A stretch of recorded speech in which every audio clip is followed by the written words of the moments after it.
On November 14, 1997, Reena Virk, a troubled 14-year-old outcast searching for acceptance, was invited by a friend to a party. They met behind Shoreline Middle School in Saanich, and from there a group of at least 8 girls and 1 guy, all under 16 years of age, walked to Craigflower Bridge.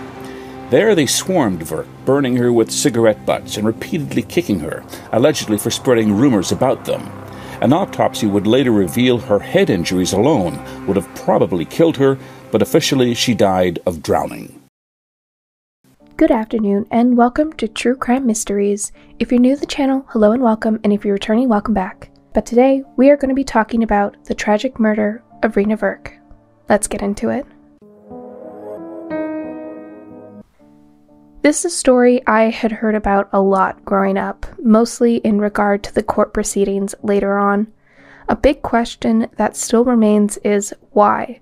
This is a case that shocked the community, as well as opening up conversations about racism and bullying and violence among teens. The inexplicable violence involved in this case is still shocking. Reena Virk was born in Saanich, British Columbia, Canada on March 10, 1983. Her mother Suman was from an Indo-Canadian family, and her father Manjeet was an Indian immigrant. The family were Jehovah's Witnesses, and with their combination of cultures and beliefs, they were often described as a minority within a minority. Reena was the oldest of 3 children and was raised in a quiet, middle-class suburb of View Royal, which at the time was a predominantly white upper-class neighborhood. Growing up, Reena sought acceptance from her peers, but was bullied for her appearance and race. In middle school, she started to act out and pick fights at home. Her parents learned that she had been bullied since she started school and suspected that she was slipping in depression because of all of the hate she'd been receiving. In May of 1994, the family moved and Reena transferred to Burnside Elementary School. Her parents hoped that this would put an end to the bullying, and first, it seemed like it was working. Reena was becoming more social and met a new friend, which she was very excited about. But when that new friend suddenly shunned Reena, she became distraught and the bullying continued.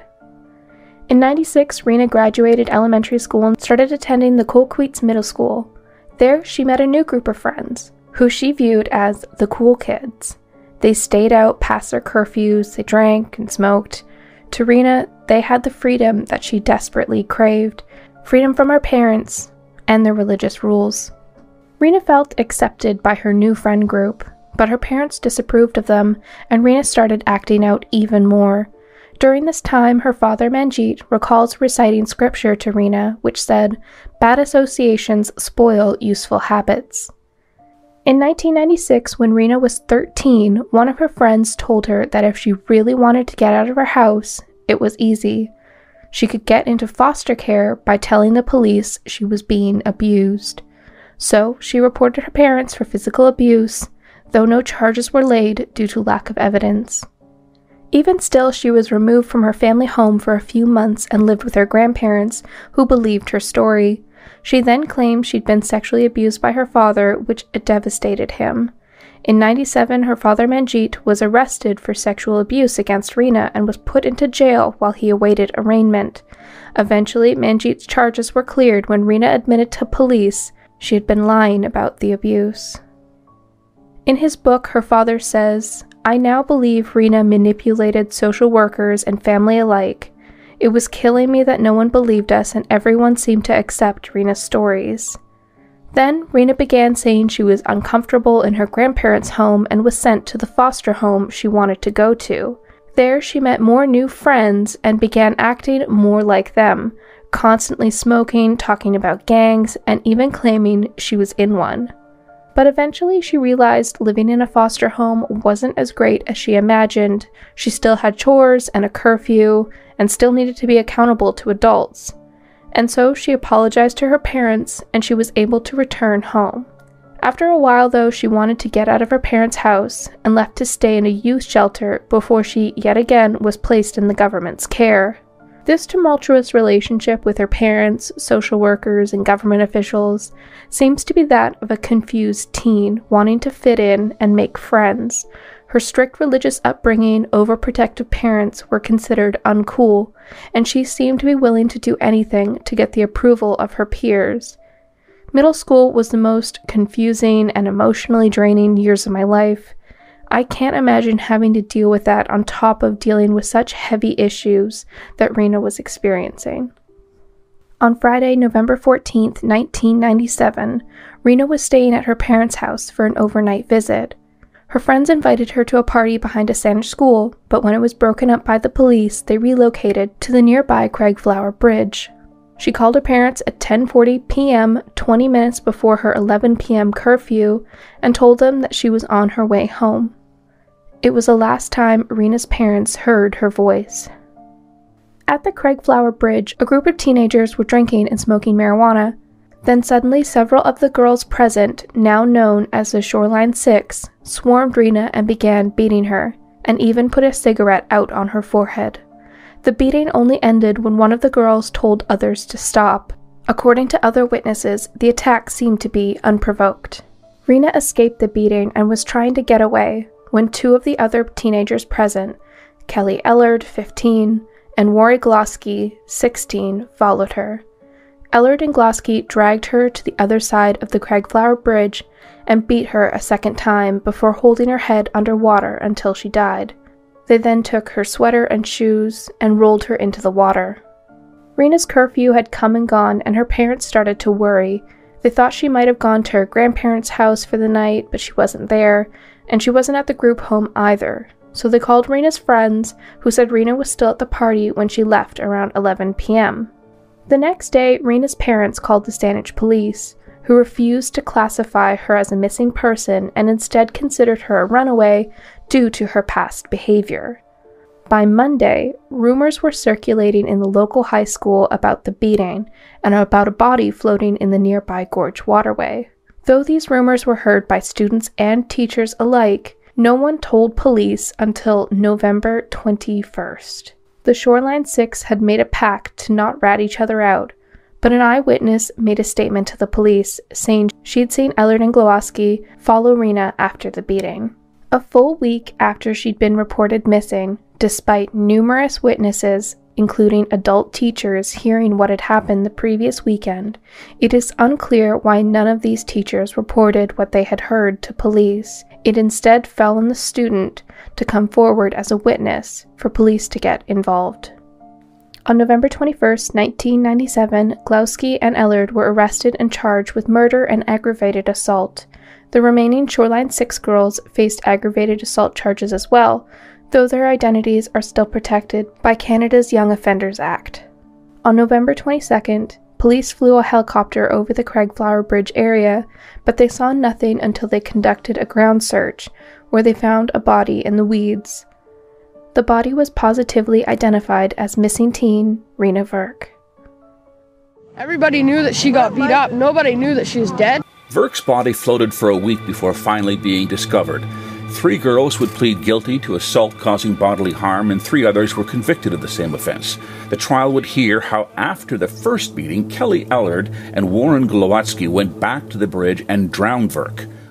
The coroner determined Reena's death was caused by drowning, that her internal injuries were compared to someone who had been in a severe car accident. He later testified that even if she hadn't drowned, she probably wouldn't have survived her brain injuries. In February of 1998, 3 of the Shoreline girls involved pleaded guilty to assault causing bodily harm. The remaining 3 went to trial and were convicted of assault causing bodily harm. They faced varying sentences from a 60-day conditional sentence to 1 year in jail. In April 1999, Glowacki's trial began. By June, he was convicted of second-degree murder and given a life sentence. Since he was a minor at the time of the murder, he was eligible for parole after serving 7 years in prison. During his time in prison, he discovered he was Métis, a recognized First Nation class of people in Canada.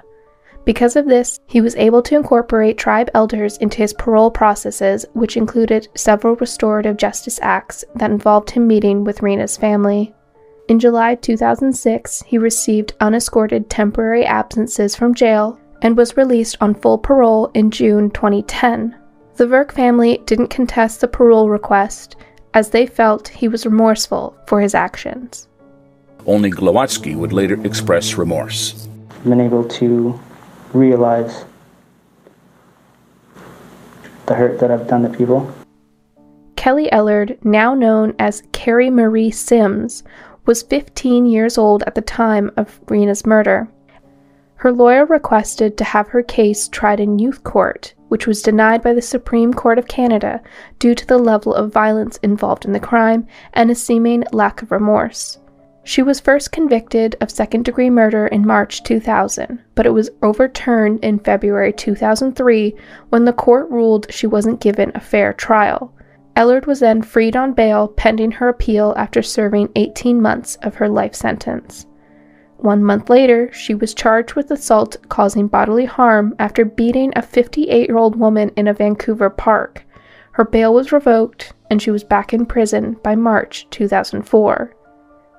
In June 2004, a new trial for Ellard began. Witnesses came forward claiming Ellard bragged about killing Reena. Glowski claimed he watched Ellard drown Reena, though Ellard's lawyer accused Glowski of lying multiple times during his initial statements to police and during the trial. During her trial, Ellard admitted to punching Reena because she thought she was going to hurt her friends, but denies murdering her. She claimed Glowski and 2 other girls killed her. She reported as saying, "I'm obviously going to be convicted. You've got what you want. My life is ruined."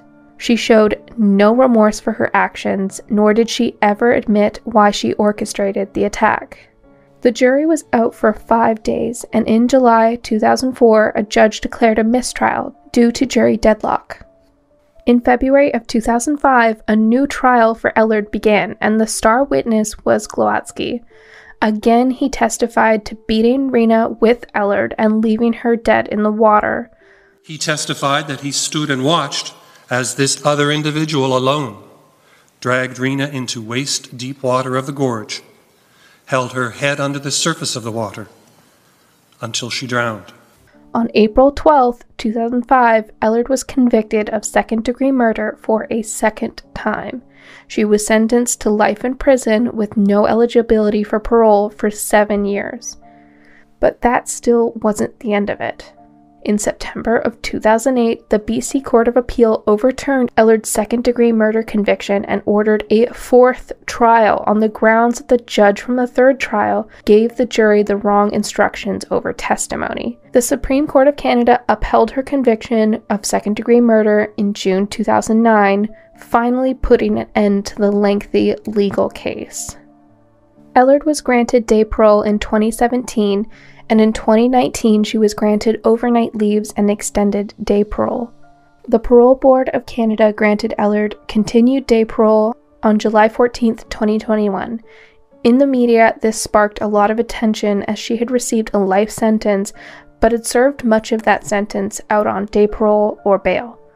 Ellard has since changed her name and has had 2 children with her spouse and maintained the conditional orders of her parole, which include staying away from drugs and alcohol and not contacting the Virk family.